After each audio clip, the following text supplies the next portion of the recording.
उत्स्फूर्तपणे, अतिशय आक्रमकपणे आणि कायदेशीर बाजूंचा आधार घेऊन आपलं आंदोलन संपूर्ण राज्यामध्ये चालू आहे।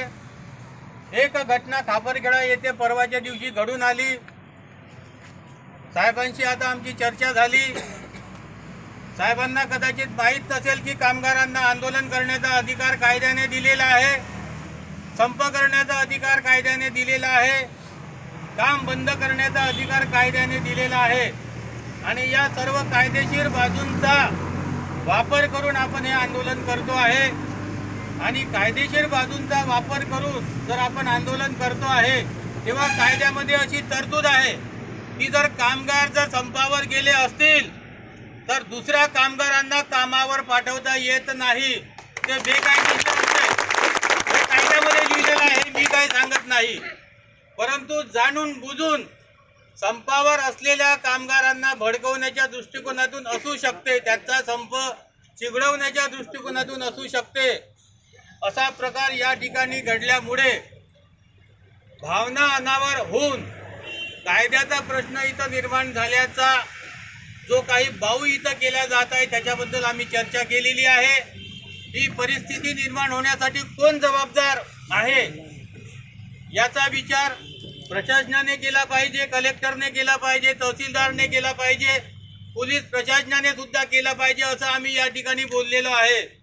परंतु प्रश्न असा निर्माण झालेला आहे की जी घटना या ठिकाणी घडून गेली त्या घटनेच्या अनुषंगाने कायदेशीर कारवाई करण्याच्या दृष्टिकोनातून जो काही व्हिडिओ फिरवला गेला, मला असं वाटते की व्हिडिओ कुणीतरी जाणून बुजून तयार केलेला असू शकतो।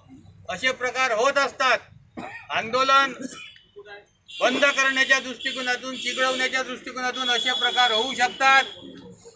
काही कामगारांच्या भावना सुद्धा अनावर होऊ शकतात। परंतु आम्ही विनंती केलेली आहे की हे आंदोलन कायदेशीर मार्गाने चालू आहे आणि कायदेशीर मार्गाने जर आंदोलन चालू असेल तर कुणावरही कुठल्याही प्रकारची कारवाई होता कामा नये, अशा प्रकारची मागणी आम्ही त्यांनी केलेली आहे।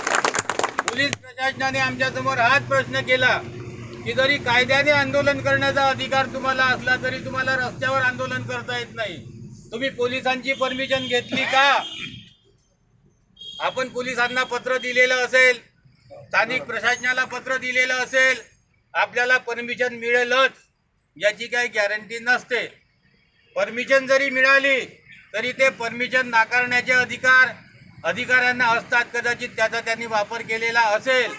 परंतु मला असं वाटते की जर आपलं आंदोलन चिघळलं, आपल्यामधला जो काही जोश आहे, आपल्यामधल्या ज्या काही भावना आहेत त्या जर चिरडल्या तर आपल्या ज्या काही मागण्या आहेत त्या मागण्या आपण पदरात पाडून घेऊ शकत नाही। उद्या आपली याच नागपूरमध्ये देवगिरीवरती उपमुख्यमंत्र्यांसोबत चर्चा होणार आहे आणि आपल्या सगळ्यांना माहीत आहे हाऊसमध्ये सुद्धा उपमुख्यमंत्र्यांनी आपल्या मागण्यांना समर्थन दिलेलं आहे। तर निश्चितपणे उद्याच्या चर्चेमध्ये काहीतरी सकारात्मक तोडगा निघेल।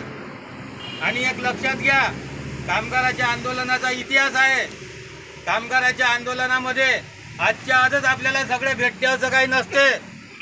या आंदोलनाच्या स्टेजेस असतात। कामगारांनी या देशामध्ये जे काही मिळवलेलं आहे ते आपल्या शक्तीच्या भरोशातून मिळवलेलं आहे, लढ्याच्या भरोशातून मिळवलेलं आहे, लढे देऊन मिळवलेलं आहे।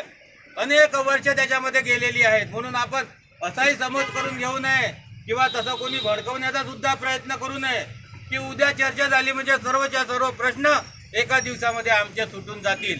होऊ शकते काही प्रश्न उद्या सुटतील, काही प्रश्न सुटणार नाही, काही प्रश्नांवरती सरकारला आपल्याला परत काही मार्गदर्शन करावं लागणार आहे। हे प्रश्न सोडवणं का आवश्यक आहे याच्याबद्दलची माहिती आपल्याला सरकारला द्यावा लागणार आहे। हे सर्व आपण करणार आहोत। आपलं सगळं नेतृत्व, सर्व संघटनांचे पदाधिकारी त्याच्यासाठी सक्षम आहेत। आजच्या या प्रसंगी आपल्याला मी एकच हात जोडून विनंती करतो की आपल्या या आंदोलनाला कुठल्याही प्रकारचं गालबोट लागू देऊ नका। प्रशासन आणि पोलीस लोक त्याचीच वाट पाहत असतात आणि एकदा असा काही प्रकार त्यांना दिसला तर आपल्याला दाबण्याचा प्रयत्न करत असतात आणि आपल्यावर क्रिमिनल केसेस सुद्धा लावण्याचा प्रयत्न होतो। कोराडीला याच्या आधी झालेला आहे।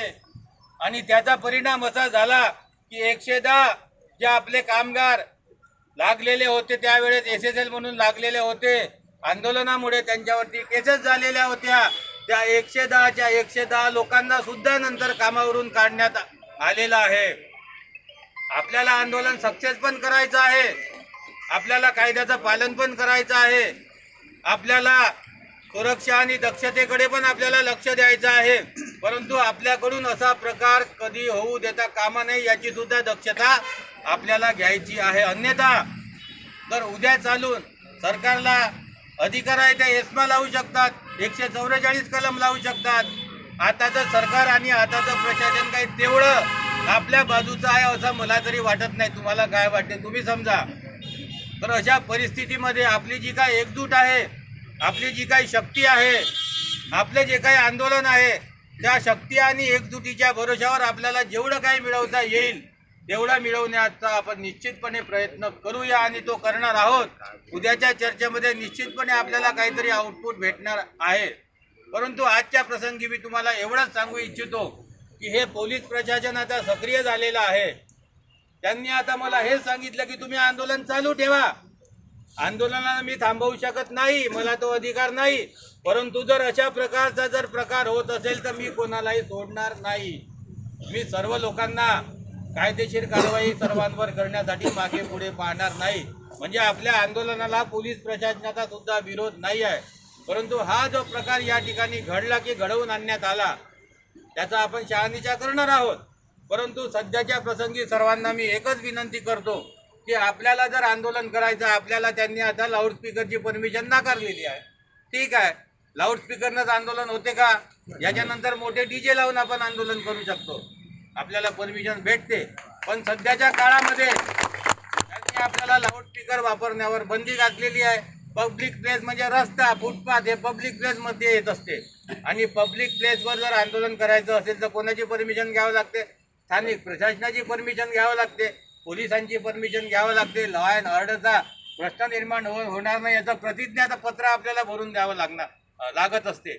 तर ही परिस्थिती आपल्या समोर आता निर्माण झालेली आहे। म्हणून सर्वांना मी विनंती करतो की उद्याच्या चर्चेमध्ये निश्चितपणे काहीतरी तोडगा निघेल, तर तोपर्यंत आपण शांत राहावं, कुठल्याही प्रकारचा गैरप्रकार करू नये।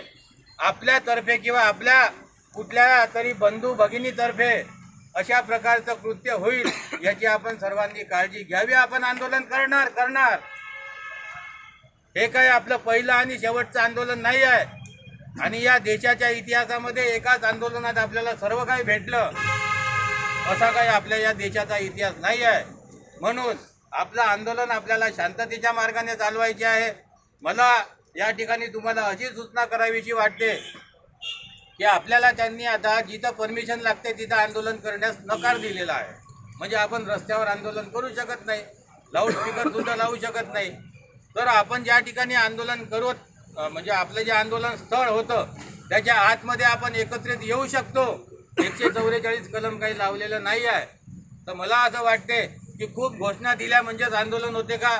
मूक आंदोलन सुद्धा या देशामध्ये झालेले आहेत। महात्मा गांधींचे आंदोलन लोकांनी पाहिलेले आहे, मूक आंदोलन।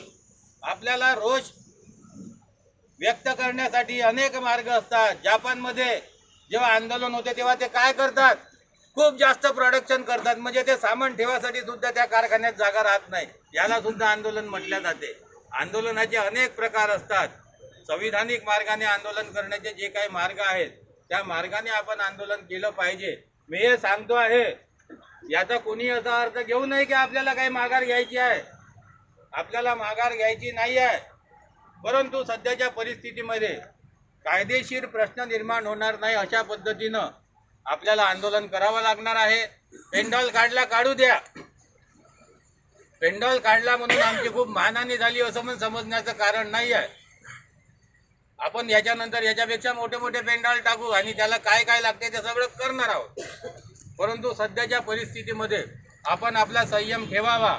उद्याच्या चर्चेपर्यंत काय होते याची आपण वाट बघावी आणि याच्यानंतर सुद्धा जे जे आंदोलनं होतील त्या आंदोलनामध्ये अशाच प्रकारचं सहभाग द्यावा अशी आजच्या प्रसंगी मी सर्वांना या ठिकाणी विनंती करतो, असं आवाहन करतो की अशाच पद्धतीनं आपल्याला आंदोलन चालवायचं आहे आणि तशाच पद्धतीनं आपण आंदोलन हे चालवाल असं या ठिकाणी आवाहन करून या ठिकाणी आम्ही जी काही चर्चा केलेली आहे एसपींसोबत त्याचा मी वृत्तांत तुम्हाला सांगितलेला आहे.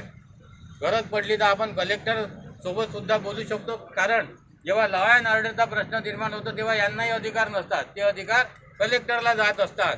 तर या सगळ्या बाजूचा आपण विचार करणार आहोत.